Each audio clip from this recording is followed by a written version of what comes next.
Now, the yen has weakened the most amongst major currencies to start the week commencing January the 6th, as Tokyo traders returned from the holiday season the dollar yen dropping to 157.83 per dollar on Monday morning in early trade. Now, this decline followed strong US data, including ISM manufacturing and jobless claims from the previous week.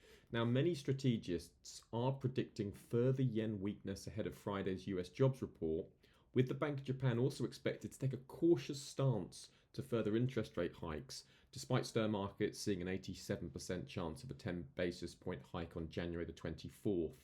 Now, if you just look at the close of 2024, you can see that the dollar yen was 157.27 against the dollar, down over 11% for the year, and marking its fourth consecutive annual decline against the dollar. You can see here 2021 fell, 22, 23, 24. So we've seen 1, 2, 3, 4 years. Will this be a fifth year of gains for the dollar yen?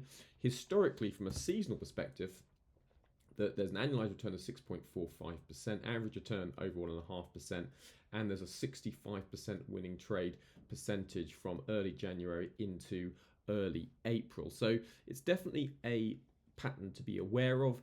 Fundamentally, technically, things are coming together. So will we see this strong buy pattern from the last 4 years continue for the first quarter of 2025?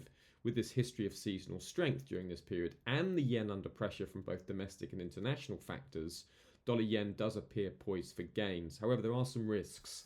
The main risk is market intervention. More yen weakness may spur Japan to intervene in the currency market. They've done it before, and authorities have recently been warning of appropriate action against excessive moves. They don't like a weak yen. It does make life more difficult for domestic importers, and politically that creates problems at home. So yen intervention is a very real risk, particularly the weaker it gets. Secondly, the Bank of Japan policy shifts. Now, the Bank of Japan Governor Ueda did reiterate a cautious stance on raising rates, but indicated that there is a potential hike if economic conditions improve this year, likely shifting the timing to March, but that also could change. We could see a change of policy, which would obviously impact this outlook as well. Remember, don't just trade it. Season Exit, come and sign up here on Season X, where you can see literally thousands more seasonal insights that are just waiting to be revealed.